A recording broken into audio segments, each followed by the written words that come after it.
Што се случува во светот? Кои наслови се најинтересни за светските медиуми и каде светските велесили во овој момент ги кршат копијата? На овие теми разговараме со Дејан Андоновиќ, нашиот надворешно-политички аналитичар. Добар ден. Добар ден, Дејан.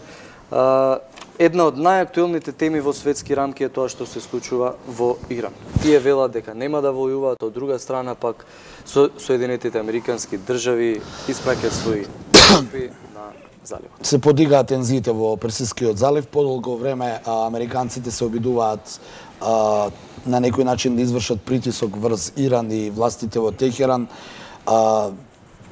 Според официјалниот дел, притисокот е да не прават нуклеарно оружје, неофицијално се работи околу земниот газ и нафтата. Во секој случај, изминативе денови, пикот на зголемување на тензиите во Персискиот залив е се поголем и поголем, а причина за тоа е неодамнешните терористички напади или саботажа на два танкери во Персискиот залив. Едниот беше норвешки, едниот беше јапонски, каде што изгореа два танкери со огромен број на нафта, односно тонажи на нафта, за што беше обвинет Иран. Американската армија дури емитуваше и снимка каде што се гледа како доказ дека Иранската републиканска гарда направила саботажа врз тие два танкери. Ке потсетам, Персискиот залив, Ормудскиот премин, па Оманскиот залив се споени. Тука помина околу 45% на транзитот на нафтата на светските пазари. Едниот поголемиот дел го контролира Иран. Со воведувањето на санкциите од страна на Западот, Иран се закани како контрамерка, односно да го попречува снабдувањето на нафта, односно транзитот на нафтата низ Персискиот залив и Ормудскиот премин.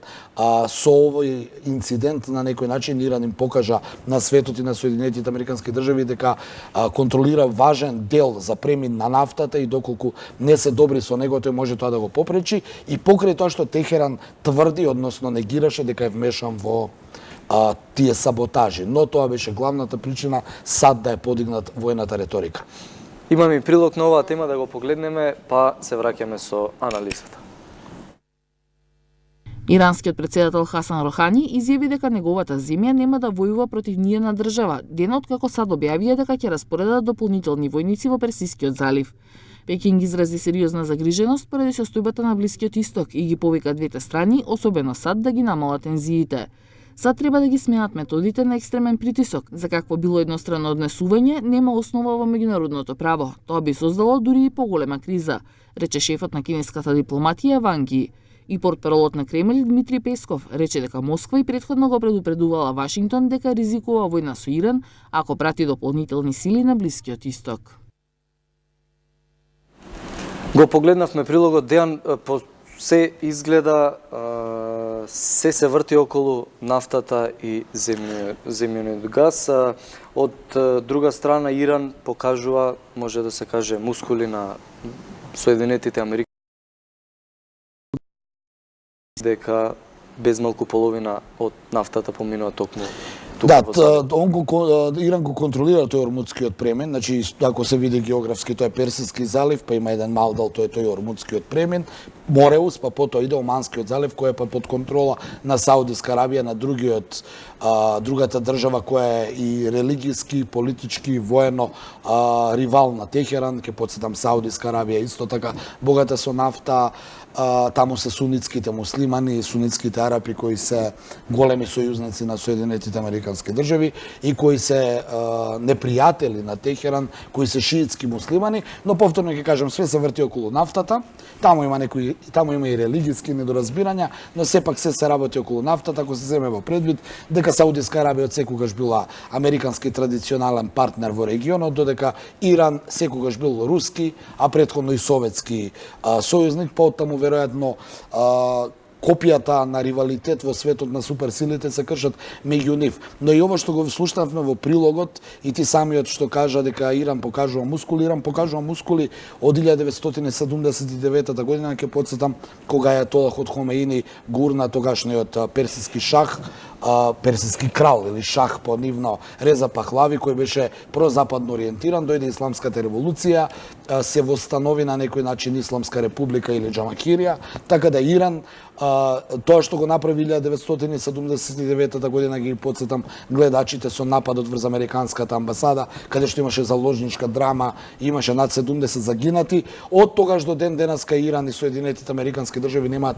ниту дипломатски односи. Ова се чини дека е последен обид на Соединетите Американски држави, а конечно да го решат проблемот кој они го имаат со Иран, а тоа е првин политички, а подоцна и геостратешки, ако се земе во предвид дека Персискиот залив е богат со нафта, има многу нафта и земен газ, и тој што го контролира таму ќе ги има парите. А од друга страна Иран ќе ги попречува таа трансмисија на нафта, а секое попречување ќе ја зголемува нафтата на светските пазари. Она што во прилогот исто така можевме да го чуеме е дека по вчерашната најава на државниот секретар Мајк Помпео, кој кажа дека не се исклучува воена интервенција врз Иран, дури и таа опција, и кој најави дека Трамп нема да баре, иако би требало, дозвола од Конгресот за испраќање на воени сили, што беше на некој начин одекна како бомба и како најава за можна реторика. Денес имаме ново зголемување на тензиите. Соединетите Американски држави праќаат 1000 војници плюс во заливот како превентива од можната закана за Иран, или во превод можеме вака слободно да кажеме дека Соединетите Американски држави го засилуваат военото присуство. Првим почнаа со носачите на авиони, сега почнуваат и со таа пешадија, 1000 војници.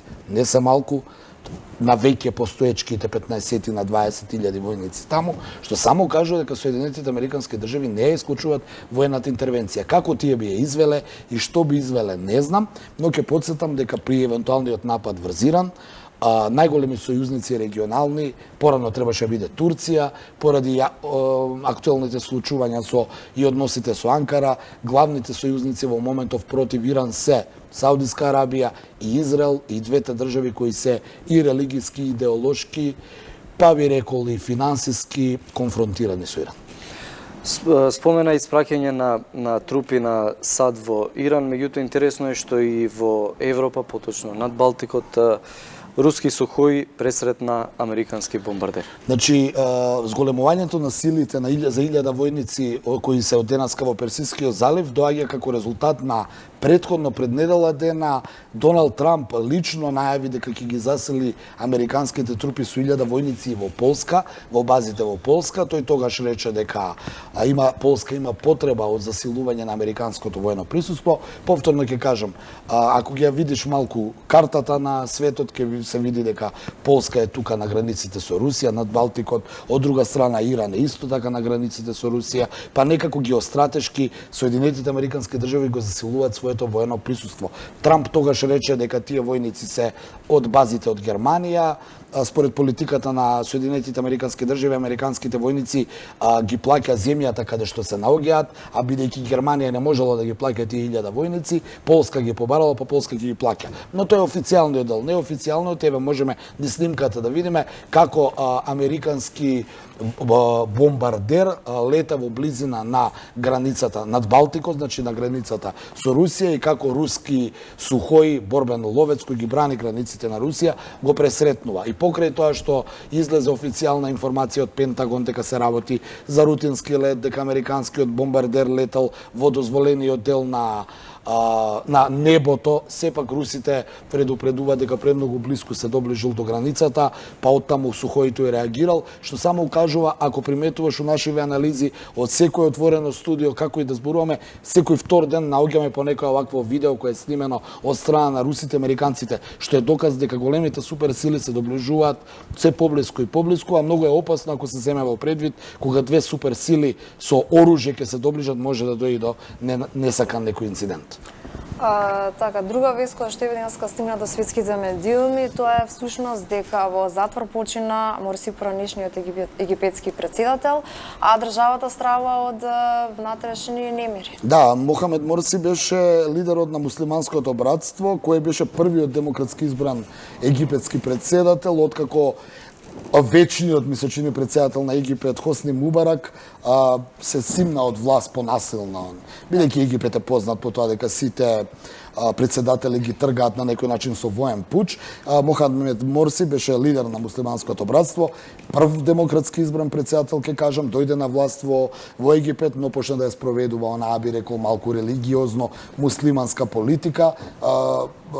Муслиманското братство е познато по радикални некои разбирања на политиката, особено што беа обвинети дека соработуваат со терористи, со екстремисти, со верски радикали. Мохамед Морси владееше, ми се чини, 2 или 3 години, па подоцна беше урнат, односно бутнат со воен пуч, предводен од генералот Ал Сиси, кој е денеска председател на Египет. Тој беше ставен во затвор и него дочека своето судење, денеска почина. Египет е во аларм, бидејќи муслиманското братство како движење има голем број на приврзаници во Египет, но и во некои други држави муслимански околу Египет, па од тоа му стравуваат дека може да дојде до големи насилства. Во секој случај, човекот, односно Морси, почина од болест, но се стравува дека може би бил ликвидиран, што дополнително може да ги предизвика и онака кревкиот мир кој го има таму, а Египет, ке подсетам дека е тука околу Палестина, околу Израел и е потенцијално жариште дека може да дојде до некои нови несакани, би рекол, тензи, особено што се граничи со Либија. Во Либија има војна, Египет се граничи со палестинските територии, со Сирија, така да ако дојде до некоја дестабилизација на Египет, ќе дојде до големи проблеми во тој регион. Ние имаме краток прилог на оваа тема, продолжение прилогам да го погледнеме. Поранешниот египетски председател Мохамед Мурси, кој вчера почина за време на судењето, денеска е погребан во тајност во Каиро.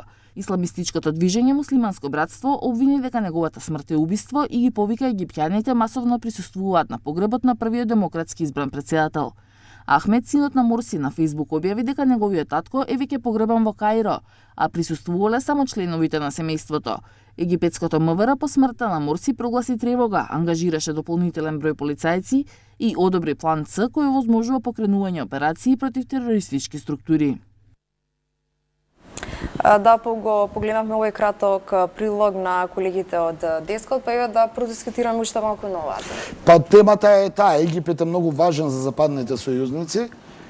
Председно за западните сојузници, повторно ќе кажам, се наоѓа геостратешки, знаеме како се наоѓа на африканскиот континент, но зафаќа малку од Азија. Геостратешки се граничи со неколку држави кои се итекако дестабилизирани во моментов и не случајно западните држави му дозволија на тогашниот генерал Ал Сиси, а денеска председател на Египет, да изврши воен пуч и да го тргне Морси од власта, бидејќи доколку муслиманското братство владееше со една држава како што е Египет, тоа ќе беше најверојатно, барем според обвинувањата на западните држави, земја која ќе го извезува тероризмот, па покрај Иран и Египет ќе им беше премногу на западњаците. Го ставија Ал Сиси го уапси, Морси 2013 година, тој денеска почина и веќе според последните информации египетската армија се подготвува да почне со внатрешни борбени дејствија против терористичките упоришта на муслиманското братство кое сака на некој начин да го одмазди својот довчерашен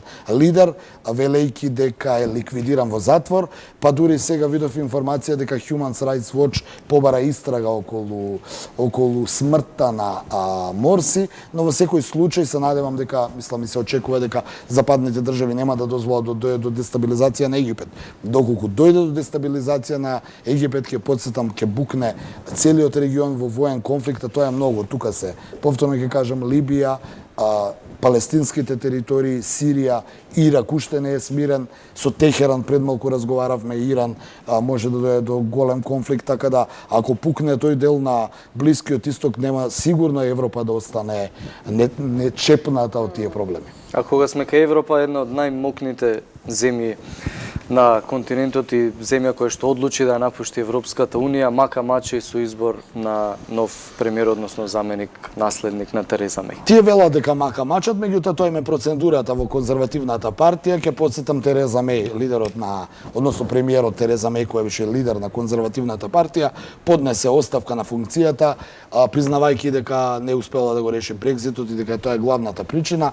Излегува 11 кандидати на конзервативната партија кои треба над 165.000 членови на конзервативната партија да го изберат нејзиниот наследник. По уставот во Британија, владеачката партија, која има најголем број на пратенички места во собранието, односно во британскиот парламент, нејзиниот лидер ќе биде и премиер. Тереза Меј си замина, ја врши само функцијата додека не дојде нејзиниот наследник. Беа 11 кандидати, паднаа на 6.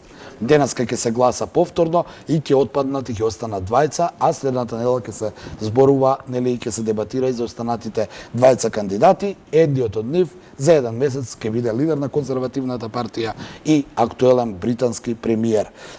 Фаворит ќе подсетаме Борис Џонсон, поранешниот министар за надворешни работи на Британија, кој е многу нескриено антиевропски ориентиран и кој најавува дека доколку биде премиер ќе извади Британија од Европската унија на 31 октомври. Особено ветар во грб доби од Доналд Трамп, од американскиот претседател, кој му порача на Џонсон да ја извади Британија од Европската унија, Европската унија не и треба на Британија и понуди на Велика Британија, доколку дојде Борис Џонсон на функцијата, специјални односи тие веќе ги имаат од минатото, но Велика Британија нема да мора да стравува што излегла од Европската унија без договор, бидејќи го има договорот со Соединетите американски држави. Ако го имаш договор со Соединетите американски држави, тогаш имаш речиси со целиот свет. Така, ти благодарам, Дејан, и на денешното гостување. Ние тука, почитувани гледачи, се одјавуваме. Вие останете со програмата на 1 ТВ. Во продолжение следуваат најдобрите и најинтересните моменти од претходната гала вечер на музичкото талент шоу Звезда број 1.